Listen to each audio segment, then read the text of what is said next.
marketing teams are under more pressure now than ever. They have to build the brand, generate demand, prove ROI, and do that all within like 5 seconds because of AI. But today I'm talking with Tamika Carlton about what high performing marketing teams actually do differently and how leaders can balance creativity, data, and execution to drive real growth. I'm your host, Kyle Hamer. Welcome to Beyond the Cart. Tamika is my special guest today, and she's the VP of Marketing at Bottle Rocket Media. And she does really cool because she talks a lot about brand and storytelling and digital strategy and all things connected to marketing and pulls it together in really unique and cool ways, I feel like. And so we're talking about the modern marketing team today. And while pressure is higher than ever, I feel like on marketing teams, we're going to talk about the insider playbook of how to build high performing marketing teams. With that, Tamika, welcome to Beyond the Cart. We're happy to have you. Yay. Thank you for having me, Kyle. I'm excited. Awesome. Well, before we dive super deep, give us a little like 30,000 foot level background. How did you get involved in marketing? Just give us the lowdown. Give us the deets. Oh, the deets. Okay.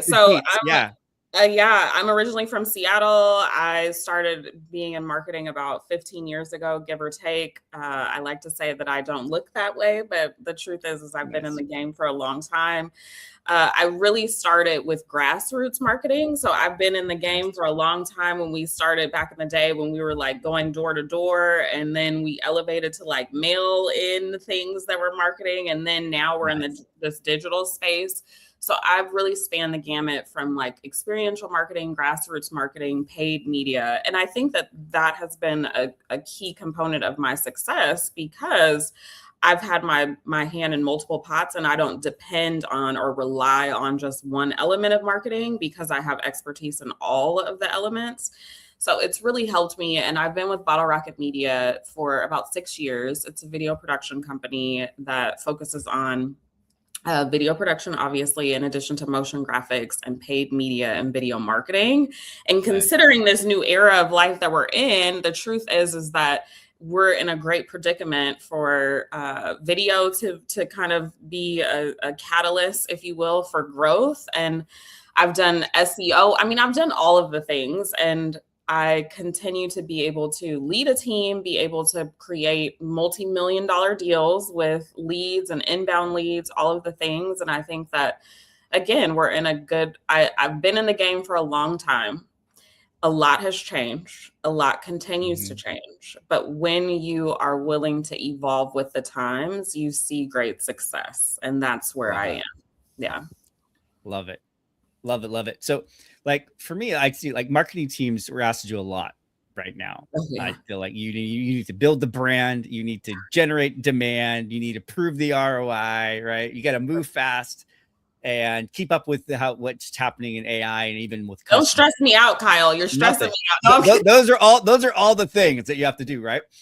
So when you look at that pressure, and also just to be clear, like we're also debating whether or not Tamika could be an AI like avatar right now. You may not be feeling that pressure at all. That just may be simulated, simulated pressure that is not real because we're just AI constructs. But beyond that, when you look at that simulated pressure, what separates teams that thrive from teams that just get overwhelmed? Yeah, great question. I think, for me, over the course of my career, I've learned that stress does nothing for you. Like being a worrywart does nothing for you. The truth is that the proof is in the pudding, right? Meaning the data is very key to making decisions. I think for me and for my team, and just, being able to create a team that thinks differently and continues to evolve with the times, as I said earlier, it's really about ensuring that we are getting results and outcomes that are beneficial for folks, for our clients, and for internally for Bottle Rocket Media. But the only way to do that is to be able to measure the data and to always stay educated on what's coming down the pipeline. Because the truth is that every company is relying upon ROI, one. Two, every company wants to make sure that they are staying ahead of the curve.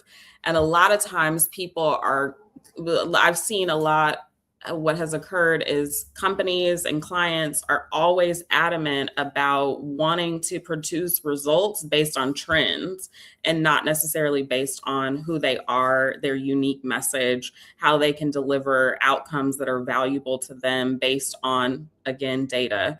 So I think for us, it's about measuring the data. It's about always staying in the loop on things, because things are always shifting constantly. The algorithms are shifting, the number of folks that are on social media are shifting, the value proposition shift, all of the things are always evolving. But if you can stay keen on how you can deliver ROI, and sometimes ROI is not always, financial gains. Sometimes it could be based on not necessarily impressions, but ultimately, like, how is the awareness building? Are we building word of mouth? Are we building some type of influx of recognition versus, in a lot of, for me, I'm all about the money. Like, how is it that we can ensure that folks are getting the dollars spent back? But ultimately, sometimes that's not the key performance indicator that you need to look at, right? Sometimes that's not going to be the point. So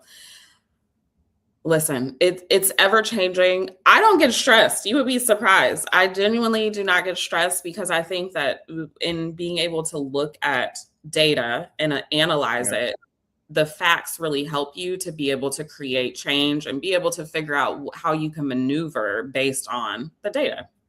Yeah, I love it. I love it. And it's so true. It's like, if you're doing a good job gathering the data correctly, that's the first thing. Like, make sure you have good data. And then you have the ability to look at it and then build your strategy off of it. You're never in a place where you're like, I don't know what to do. Like, you can kind of follow where things are leading, right?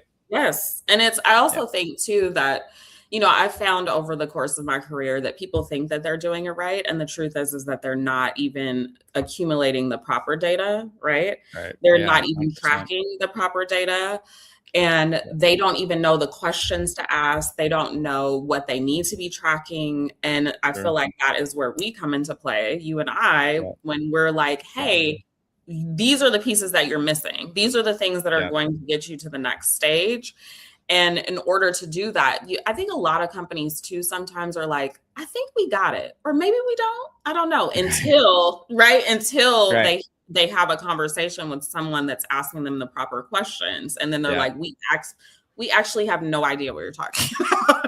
You know what I mean? Yeah, like it's so true. It's so true. It's like you ask the question and they're like, I think you have it. I think we got it. And it's like, no, that's a yes or no question. It's like, it's like you either are hitting the KPI or you're not hitting the KPI. It's not like, we're kind of in the ballpark. That's how it works. Correct. And that's a struggle, but it's so good to be able, it's actually refreshing to be able to know that you're providing value to folks, because the questions especially when you think about B2B and when you think about integrated marketing, it's like the questions are where you get a clear understanding of where you are. Yeah. Like 100%. When you're in client calls and all of these things, and you're like, okay, well, you're at step 3 and we need to be on step 10. Or sometimes you're in step 8 and you're missing some key ingredients here that can really push you over the hump, right? So 100%. Yeah, right. I mean, oftentimes I hear like they want to be at step 10 or 20. And I'm like, we need to go back to step 1 and 2, because the foundation that you're trying to build this is a shaky one. Like, we're building a house of cards, and if somebody sneezes incorrectly, the entire thing is going to be like toast. So let's go back and build a solid. And I get it, because that's overwhelming. Like, I think a lot of folks are like, I think for what I've seen is that a lot of people are like, okay, I got to focus on social media. Okay. Social media is it. Like, this is where we need to pump all of our content. This is what we need to do. But also, yes, social media could be an avenue, but is it the right avenue for you? For sure. 100%. Based on Claude told me I needed to do it though. So Oh my gosh. Listen, the strategies that people come to me, well, Claude and ChatGPT said that, I mean, a whole outline. And Yeah, I value the inputs and the outputs of those of AI for like sure. LLMs and all of that. But at the end of the Yeah, day, if you don't have a cohesive strategy that really makes sense for you and for your unique goals, and that actually outlines truthfully how to get the sure. results, because these LLMs, they sound good, but are they actually going to They get you results, they friends? they have a tendency to hallucinate. I mean, they definitely they sound good because they're like, you're doing a great job. Yeah. Yeah, I basically trained all my LLMs to stop like serving me platitudes and like just tell me I need straight that. up. Like I actually literally like hand coded it in. I was like, don't compliment me on Does it my do that? insight. So it doesn't Yeah, like compliment you? it no, it actually will challenge me. It'll be like, oh, I actually Okay, think I need to get on you're that. being inconsistent with your document that you already put up there. And I was like, oh, you're right. I am being inconsistent with my approach. Thanks for calling me out. And like I've Absolutely. actually trained it to actually like call We me need out, which has that. been helpful. No, 100%.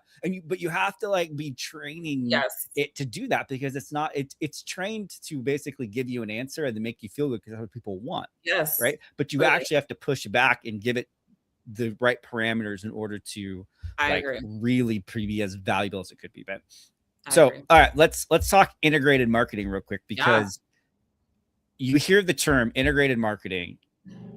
What do you think people I think people often misunderstand it. Like when you hear integrated marketing, what comes to your mind? Like how would you define it? I mean, for me, I think it's all encompassing and it Yeah. is a holistic approach. And I think that a lot of folks maybe confuse it with thinking about how do I position myself the same Mhm. across all platforms. Yeah, And yes, that is a piece, but also an integrated marketing approach for me means that you have an understanding that every platform is different. yeah, for And sure. the main thing is your message needs to be the same, but the way Yeah, that you deliver that message needs to shift based on the platform. And I for think, sure. right? And I think a lot of times we're like, oh, I just want to plaster the same content across everything, emails, social media, my website, all of the things. Yes, you want to say your key messaging. Like I always tell people, you want to make sure that AI, for example, can easily pull what you do across the board. Like it shouldn't be complicated. Every platform should know Mhm. exactly what you do. You should almost have your mission statement or your service statement the same across the board. But how For you sure. showcase that message statement should be different on TikTok versus Instagram or versus Yep. your website or versus, your email newsletter or whatever. And I think it's overwhelming, but it can be a great opportunity for you to realize that there's different modes of how you can position yourself and like communicate. For And sure. that's fun for me, honestly. That's Yeah. the fun part for me. And it also is the fun part because you look at the data and you say, okay, TikTok responds better to this type of content. Mhm. LinkedIn responds to this type of content. And then you can kind of morph it and be like, okay, let me test something out over on Instagram based on this data. And then you see quite fast if that makes sense or not. No, 100%. And I think oftentimes too, they even though they talk about integrated marketing, then you tend to like land in a couple of camps. It's like, oh, this is branding and this is Yes, performance marketing. And I right. was like, well, wait, I thought you wanted it to be integrated marketing, and now you're kind of like trying to separate You're it all out, separating right? it. Yeah. Like, oh Yeah, my it's gosh, it's supposed to be the same. like talk about problems that can create though. Yeah, as someone who's like in charge of all marketing and you're like, oh, Ugh. we want to be doing branding and we want to drive ROI or leads, it's like all about the KPI for leads, like blending those two things together. Let's talk about that, break that Yeah, down. that's a great point. I think, I feel like most folks or most companies prioritize a few different goals at once. And the 100%. truth is, right? The truth is that you should have one primary goal, Yes. right? Sure, we can have a secondary goal. We can roll with that too, but there should Sure. be one primary goal. And what I Yep. have found is most people do not have a primary goal, 100%. right? 100%. I can't tell you how many like meetings I've been in and I get into it and we're like almost done. And I was like, you've outlined 8 different priorities. That is not how priorities work. Like, It's very tough. yeah, it's like, this is the real work. We have to actually start to Yeah. decide what is the priority, even though you want to accomplish All all of the 8 or things. 20 of these things. Right. You don't have infinite budget nor infinite like Time, capacity in bandwidth, HR, capacity, nothing, to nothing. accomplish these, right? No. So I always say start with a primary goal. What is your primary goal? Most likely it is conversions. Okay. How do we backtrack that is the from case. that, right? How do we ensure that we're getting leads or sales or whatever it is? And that should be the primary. And then you back up with how do we get to that place? Because you 100%. can't go from 0 to 100, right? Like, it's like, sure.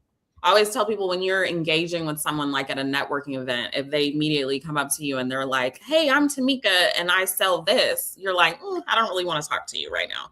But if if I'm Tamika and I say, hey, I work on this, or I would love to get to know you, and you have a dialogue, then it becomes an opportunity for you to provide more influence and more opportunity for them to now want to continue to connect with you, for them at the networking event to walk away from you and say, I want to look this person up.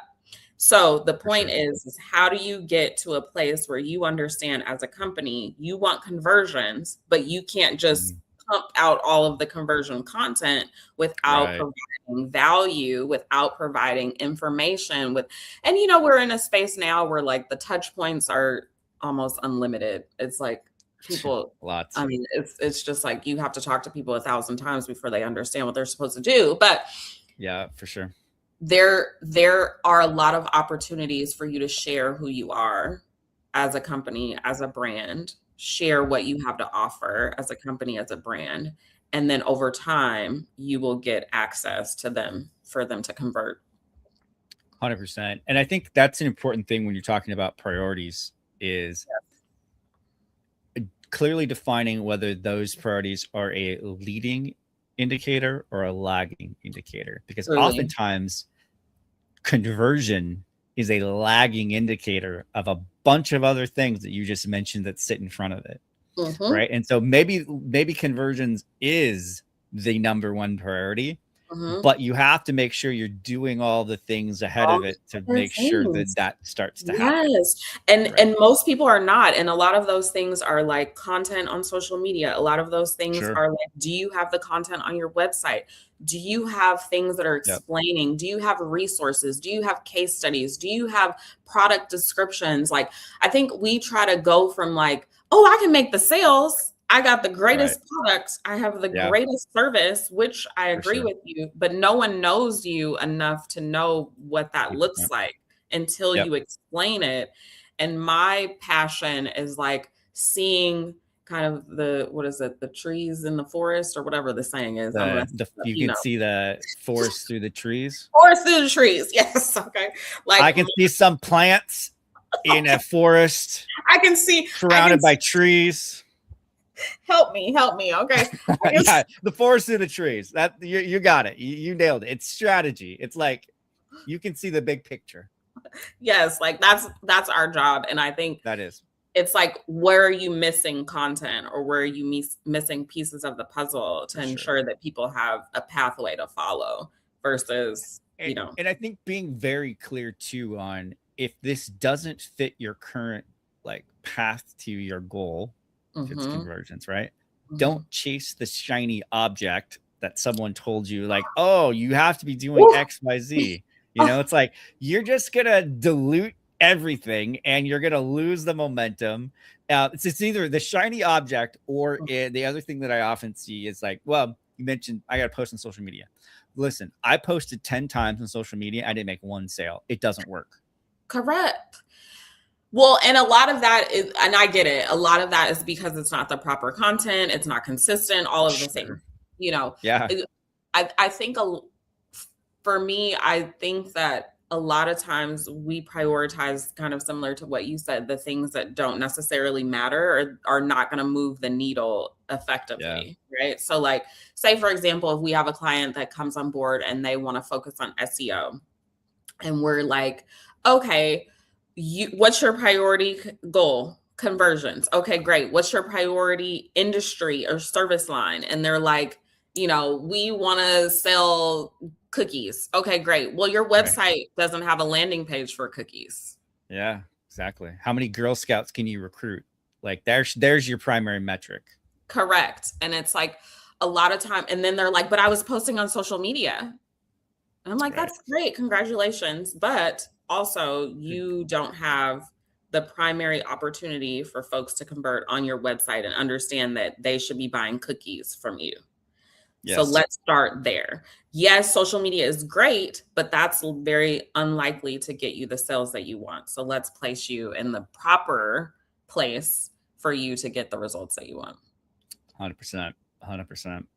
All right. So if we get our priorities straight, we've understood, we understood that integrated marketing is a lot of different modalities kind of coming together, but we're not completely separating out. We're thinking about it holistically. What does a high performing marketing team do every week that average teams only do when something breaks? Oh, that is so good. That is such a good question. I love this question. They check data constantly.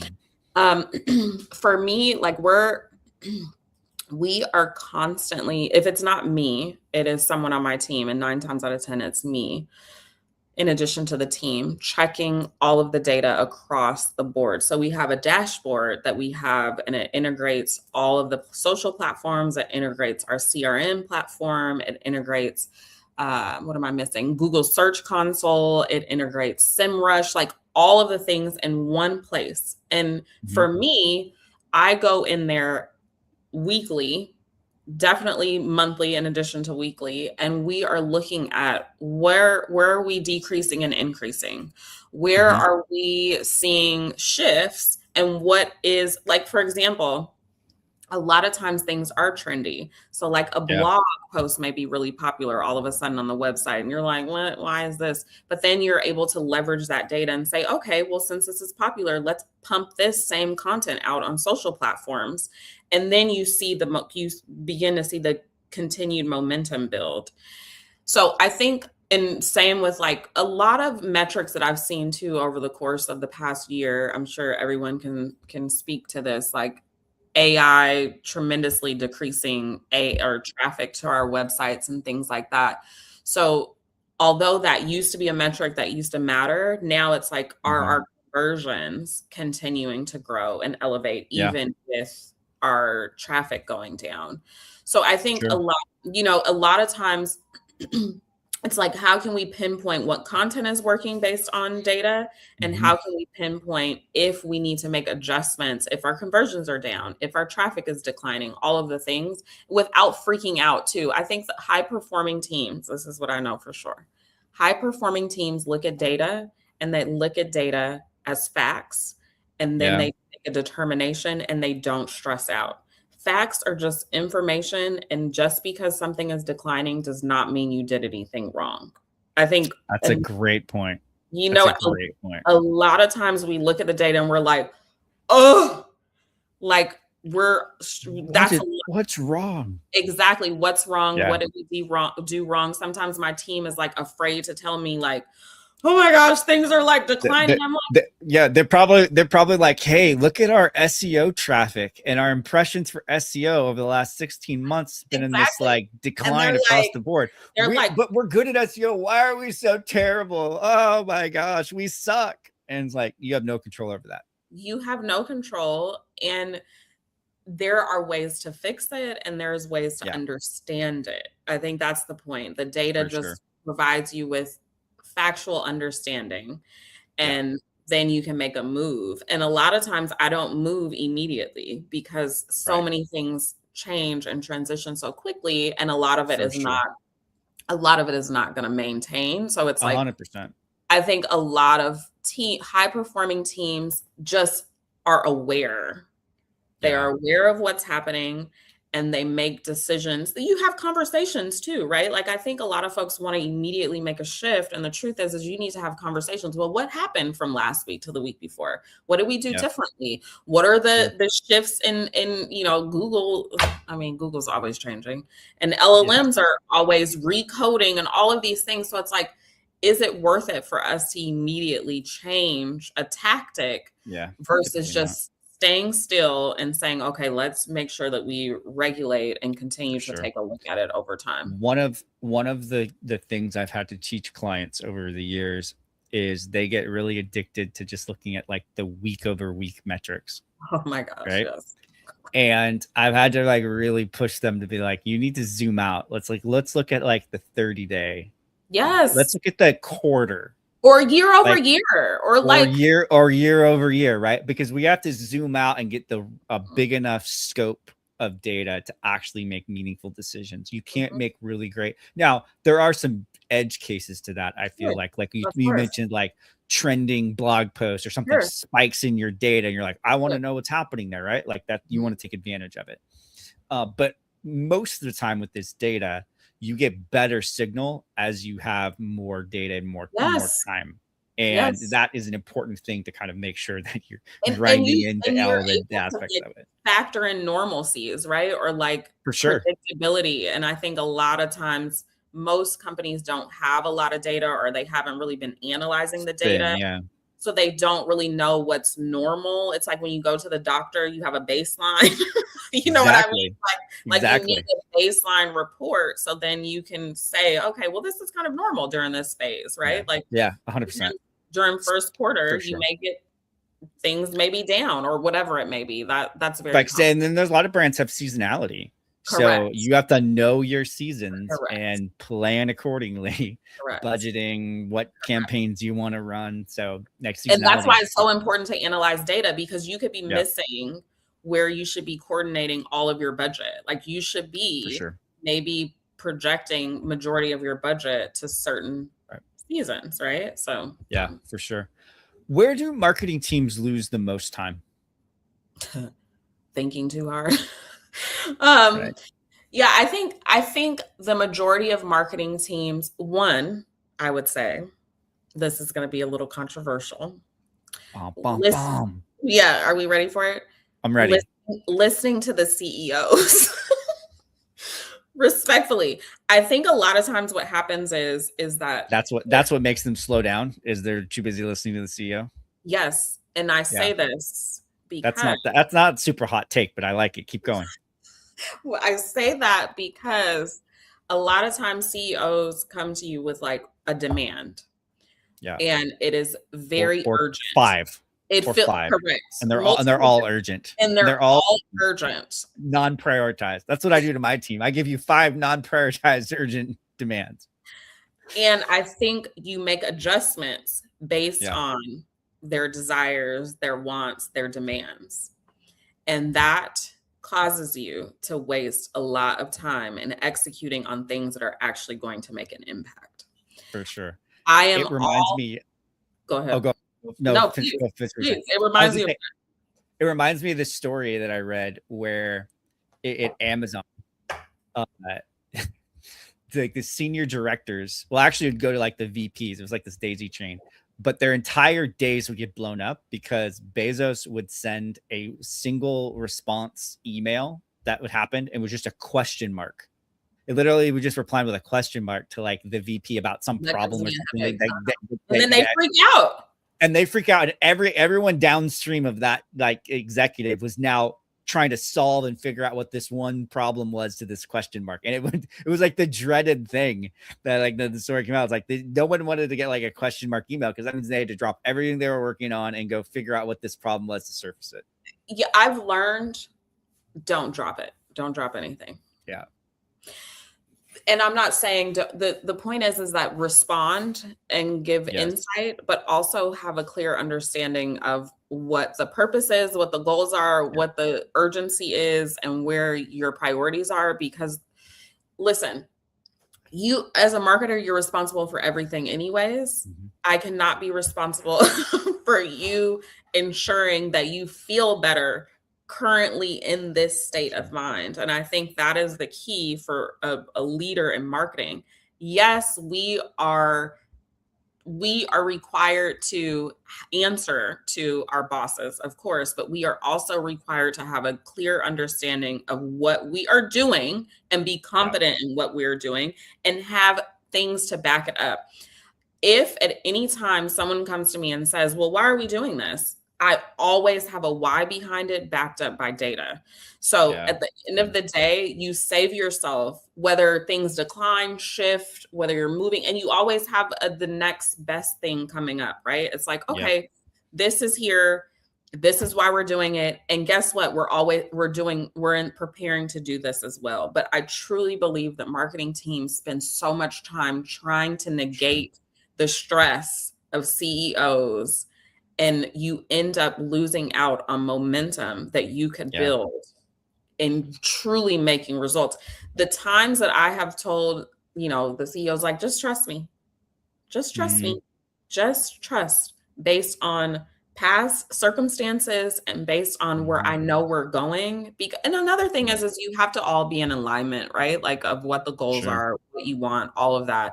And you have to talk and all of the things. So I'm not saying just go against your CEO, but I'm also saying that it's important for you to have an understanding that you can't just drop all of the key strategies that you have in place that are going to demonstrate results for you because of a question mark. That just makes no sense. You know what I mean? Like, for sure.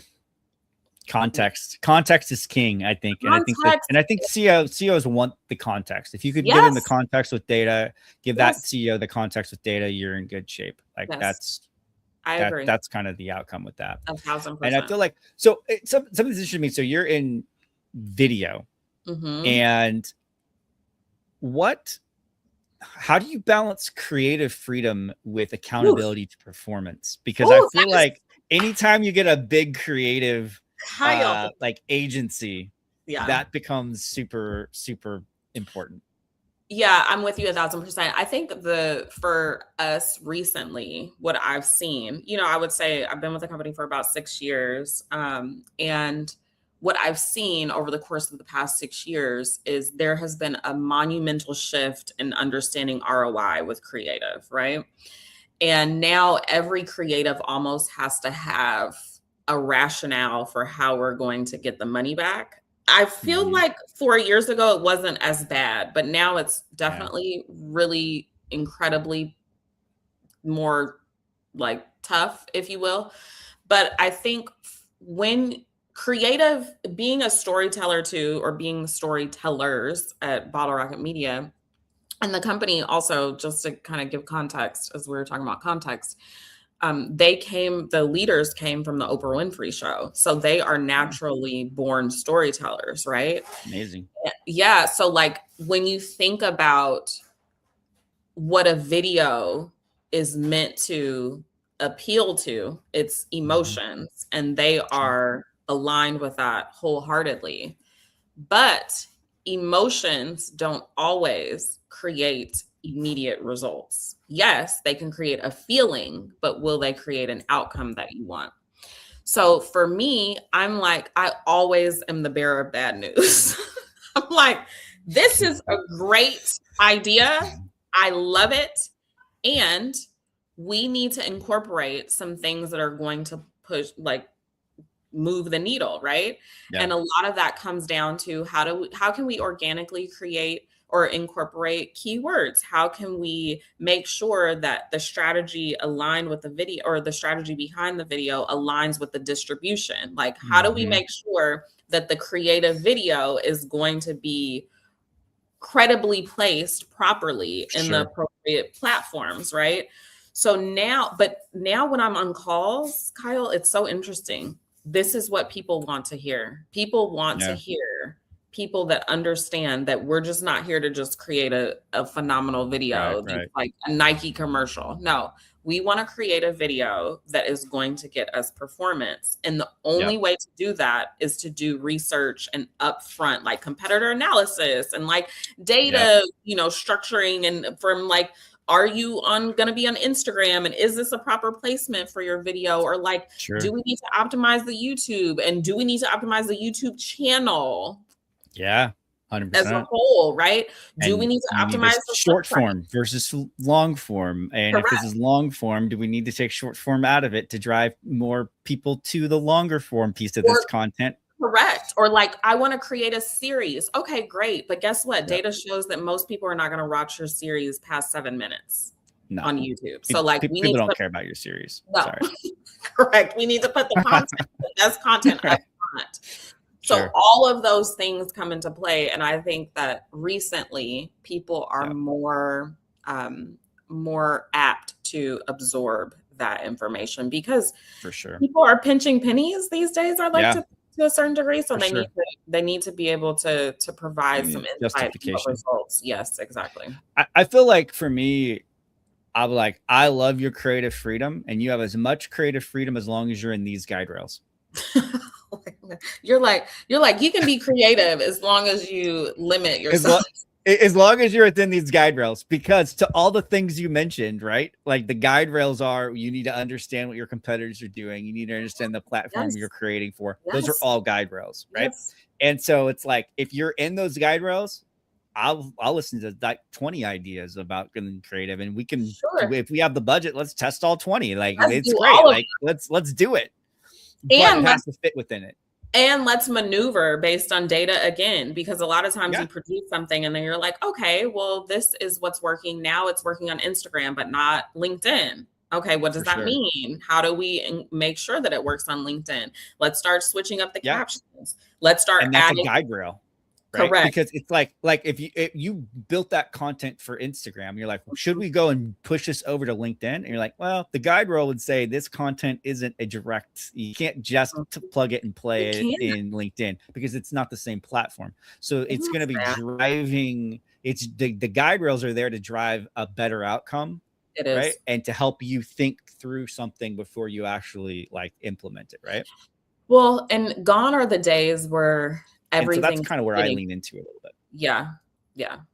I feel like gone are the days where everything fits everywhere, which is so sad. Like I remember the days where you could just plaster the same content everywhere.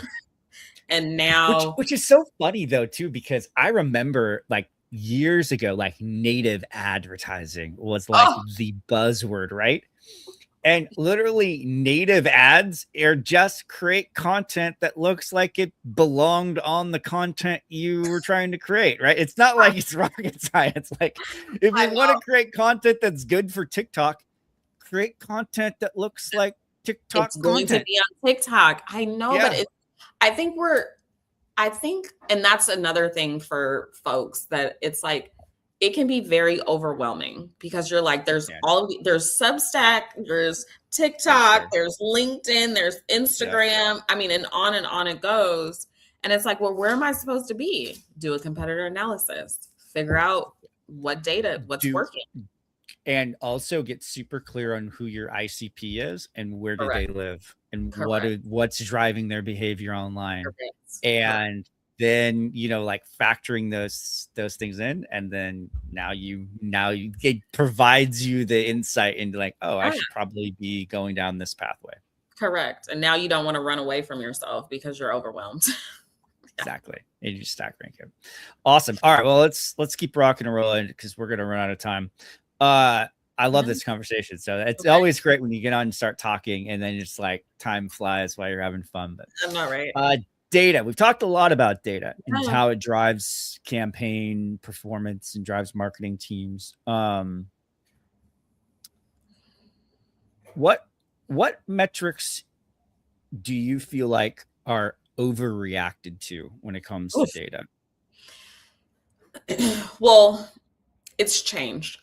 Impressions for sure. People used to love impressions. Impressions don't. I mean, it's exciting to know that people are looking, but that doesn't mean anything. I also would say traffic, obviously, to your website. I don't really care. I would rather have 3 people visit my website and 1 person take action, as long as it's fruitful. Like, I think people are looking at high numbers, and the truth is that if it's not valuable traffic, it's a waste of time.